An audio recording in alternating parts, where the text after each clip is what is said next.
Hello, I'm Sandra, the creator at Sing, Play, Create, and today I'm sharing teaching tips for the new elementary music teacher. Let's get started.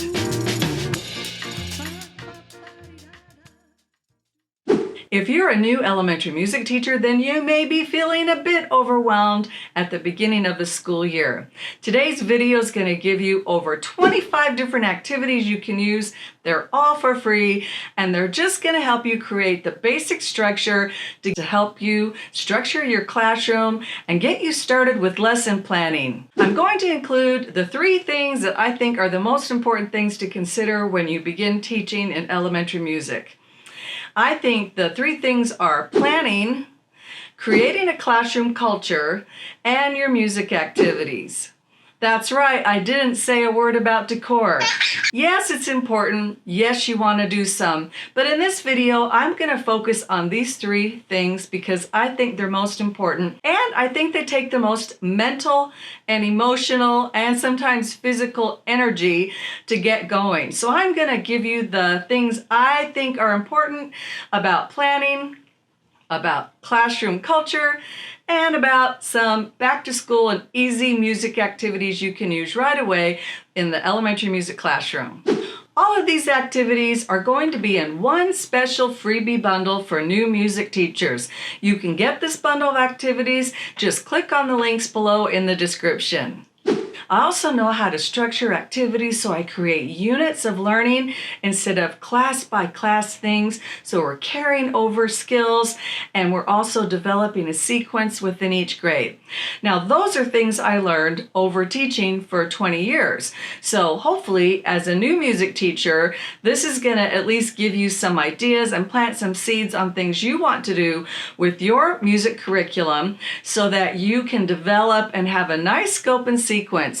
But planning is an important part of your job, and that's because if you plan things, you can sequence them and you can streamline your music activities. I talk about that in another video called Create a Music Lesson Unit that you can look at, and it gives all the details, and that freebie is included with this music teacher bundle. So in the music teaching freebie, I've included a free PDF and Google Slides editable planner that you can print out if you want to and put it in your notebook and write on. I used it. It works really well. It has the basics. And then, like I said, there's the Google Slides if you want to do it in Google Slides and type those in so you have them.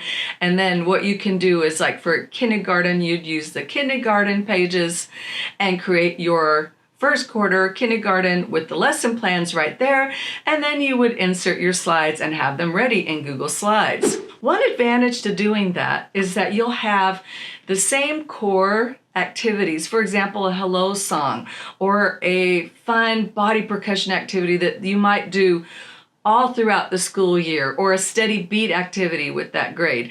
And you'll have that YouTube video or that music activity presentation in this Google Slides presentation, and then you'll have that ready for you all year long.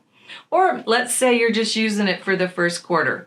Then you can have the first quarter PowerPoint presentation for kindergarten, and then we can have a second one for quarter 2, and so on. And then each year you can change out some of those activities, but this will give you a foundation of music activities that create the structure for your scope and sequence. So those are the things you want to keep in there year after year, and then you might change out, for example, since I make a lot of scarf and freeze dances, you might say, well, I don't want to do the back to school scarf this time.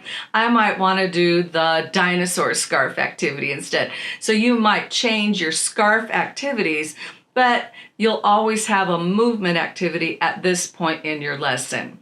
Hoping that makes sense to you. In the free music teacher bundle, there's going to be a video planner with some activities already in it for you. There's going to be a creative movement planner. There's going to be a planner for steady beat activities. So these are going to help you create those foundational activities to use with your students throughout the years. So I'm hoping that that helps you as a new teacher to get you started. So with the planning, what you want to think about is, first you want to think about the whole year. And, every year for me, honestly, was different.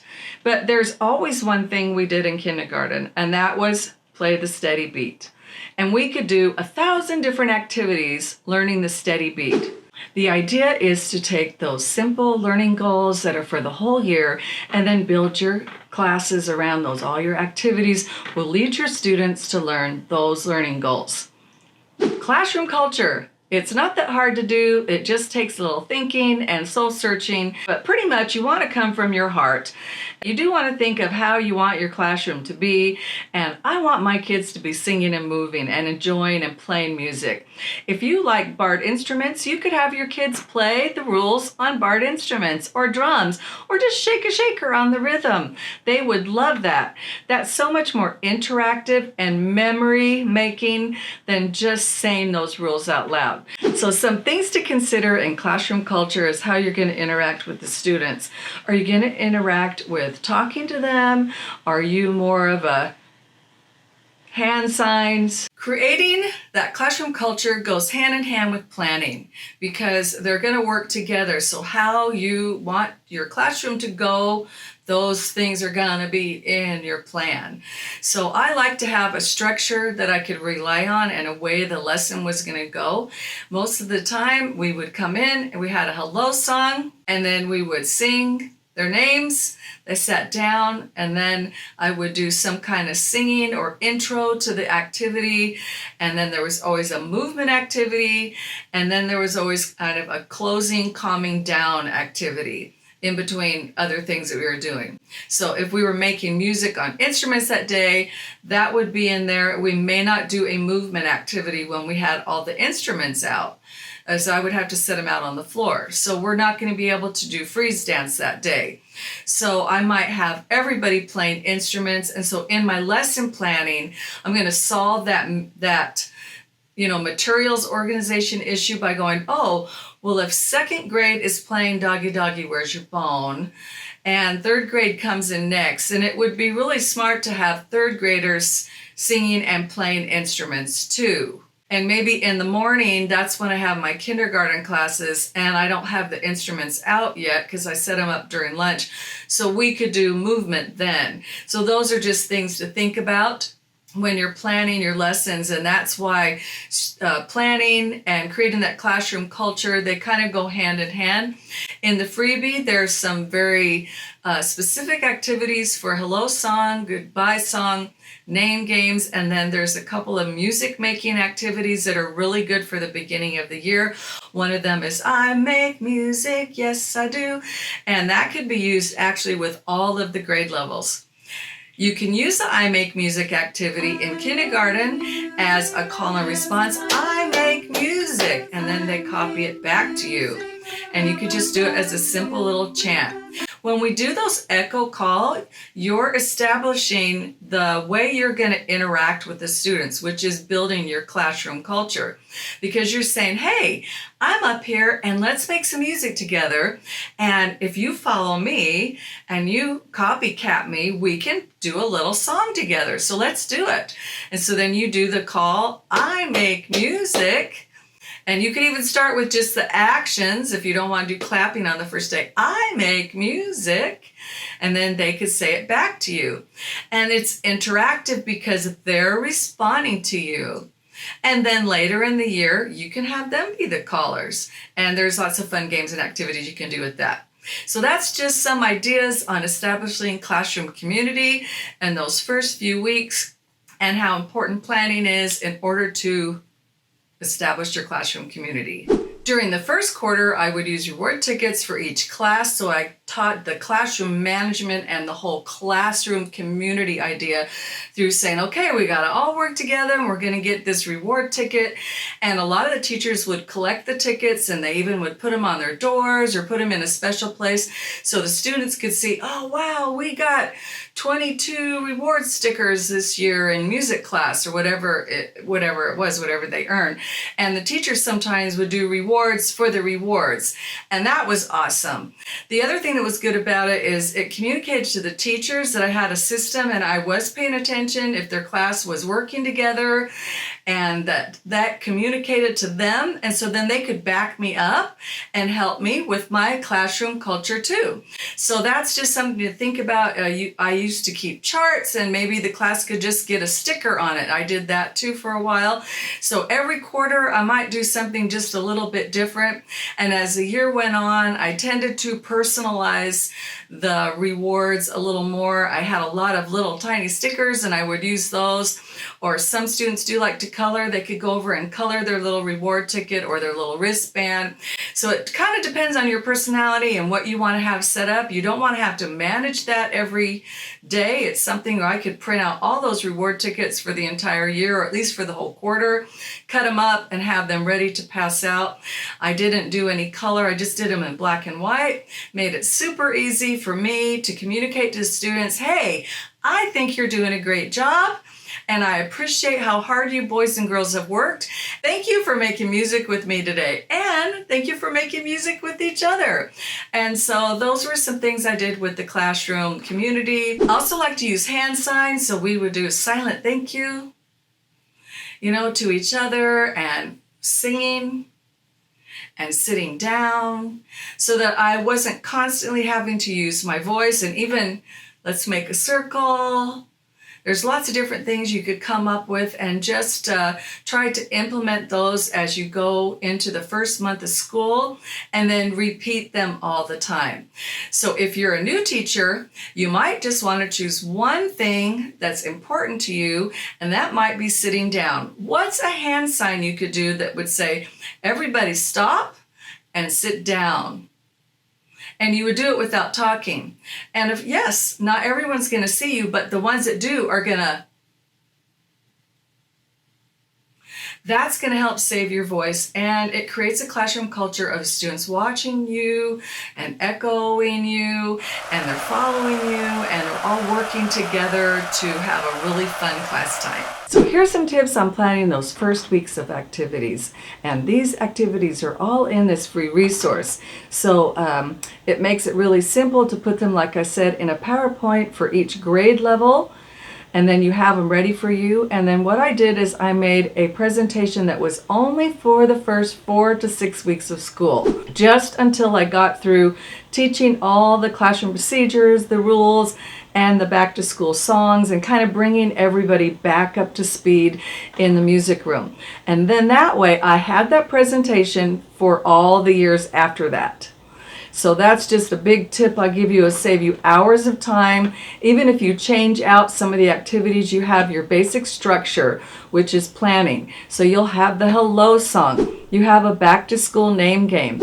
You have some kind of movement. You might have a storybook. You can even just make the slide, take a picture of the cover, stick it in there, put the title. If there's a read along on YouTube, then put the video link in, and you're set for the next year. You kind of can plan as you go. Once you have that overall reaching idea of what are the objectives or the goals for each grade level for the entire school year. So now let's get to the music activities. Like I said, I like to create a structure of kind of how the lesson is going to go. And at the beginning of the year, I just keep it really simple. I want them to learn the hello song. I want everybody to learn names, and I want to get to know them. And we do that through playing games and making music together.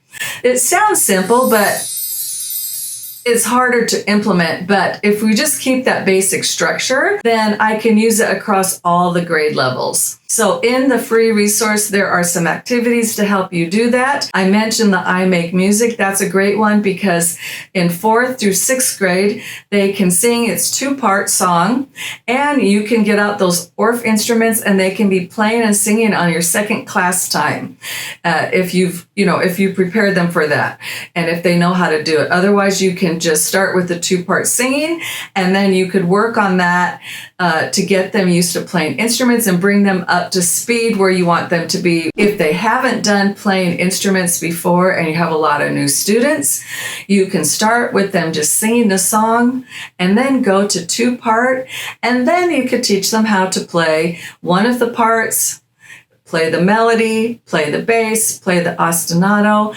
Then you could break it up over 3 to 4 class times. You could have those upper elementary students playing music very easily using this free resource. If you're trying to create a culture where the students are making music every time they come in the classroom, it's really fun with those upper grades, like I said, 3rd and up and 4th and up, to get them making music right away. That's going to help you with your classroom culture. It's going to help you achieve your lesson goals that are in your plans. By now, you can see how this is starting to weave together. And things are going to really work out well for you if you think about, like I've said, the lesson planning with the core 3 or 4 goals for each grade. This is if you're just getting started. And then you want to establish a structure, a plan to each of your days, and also an overall plan of which activities are going to teach these learning goals. And then lastly, we're going to choose music activities that support the learning goals. That's big language. I mean, it's pretty much like if I want to lose 20 pounds, then these are the things I'm going to have to do so I lose the 20 pounds. They may not be the most fun things to do or things that I like. I may have to give up things that I like to lose the 20 pounds, but these are the 10 things that I'm going to need to do over the next 3 months or so to lose the 20 pounds. That's all we're talking about with lesson planning. The challenge for you and for me was we're doing it with 7 grade levels. And you're on your feet all day. You don't get a lot of planning time. And if you're like me at all, you have so many ideas. You want to do them all. That was probably my biggest challenge, is bringing it down to what's really achievable and what's really important and what really matters for the kids. That's why I standardized the curriculum. Each grade had an emphasis on what they were going to learn. In K and 1, we did a lot of movement activities, and they learned beat and rhythm. In 2nd grade, I did a lot more instruments and got them dive deep into those barred instruments. 3rd grade, we did some barred instruments and we added in the ukuleles. 4th grade, they did a big music program, patriotic music program every year, and then we did recorders. So we did a lot of singing, like choir singing, and we did the recorders, and at the end I did bring out the Orff instruments. And then in 5th and 6th grade and 5th grade, I did some keyboards and some review and a lot of the Orff instruments. And then in 6th grade, we did a guitar curriculum, and I had a guitar for every student, and it was very successful. The students really liked the guitars, and it was really fun. And we always did a concert in the classroom, not for parents, but just in the classroom concert. And I would teach the kindergarten and 1st graders the songs that the 6th graders were going to play. And so they would come together. And we had these little informances for every 6th grade class that I had, and the kids would sing and make music together. And it was so rewarding. It was just really a fun thing to do. So I had that basic structure for all those different grade levels, and then I just built my lesson plans around those learning goals. And that's how I created a scope and sequence for that school. And then I pretty much stuck to that plan for quite a few years. I changed the activities all the time. I changed my behavior charts and the way I interacted because students changed and I had to change. And also I learned more. I'd go to an Orff workshop or the Kodai training, and I'd come home with lots of great, better or new ideas on how to teach those music concepts. So I would be switching things out and changing them within that structure of my overall curriculum. Hopefully I've given you lots of ideas on how to get started as a new teacher on planning, building classroom community, and some of those important music activities that will begin your school year. I want to share with you some of the freebies that are in this resource so you can see what you'll get and so that you'll go get it. The link is in the description, and they are, very simple activities, but they will help you with the 3 things that I've talked about: the planning, community, and music activities. There is a Google Slide Planner and Lesson Planner template, printable and in Google Slides. There's also Meet the Teacher Google Slides, and there's a Create a Music Lesson unit. There's a creative movement planner and a video lesson planner. There are hello songs, name games, and a goodbye song. And there's an upper elementary beanbag toss activity. There's exit reward tickets, and there's a classroom management song, crisscross applesauce, to help students sit down. There's an orphan arrangement of I Make Music song you can use with all your grades. There is an I Spy musical instruments activity that's really fun to use when you want to introduce classroom instruments. And there is a beginning body percussion activity that's really great for the beginning of the year. It's a good activity to go in and teach steady beat and beginning rhythms. There's also a move to the beat activity for the upper elementary just to get them started and back into music land. I've also included some standard things like beat strips and rhythm charts. There's steady beat activities. There's beat charts for the entire year, and there's music worksheets that you can put in your sub-tab. There's over 25 activities in this, and I've included the videos in the presentation. Johnny plays the drum beat, hello song and name games, the more we get together, fun body percussion, a back-to-school scarf activity, a back-to-school freeze dance, back-to-school body percussion, Doggy Doggy Where's Your Bone music lesson that you can use in 2nd and 3rd grade. It's a great game to play after you get through those first 3 or 4 classes. You can teach the concepts later, but if you play the game at the beginning, then they'll have that down when you're ready to teach the kodai, the solfege, and the rhythm and the melody parts. Finally, your video planner can be your sub-tub or available to use on those times when you've lost your voice or you have to come to work and you're not feeling that great and can't talk. This way you'll have all your activities ready in a presentation as soon as you need them, and that just happens in teacher life. I'm really hoping this helps the new elementary music teacher. The things that I would say to you finally are remember to smile. Remember to keep it simple. Remember to have fun. Play games, sing songs, and enjoy that first class with your students. That's going to set you up for a great school year. Please feel free to reach out and contact me with any questions. I'm here to help. Thanks for watching this video. Don't forget to subscribe and like and keep kids moving and learning with music.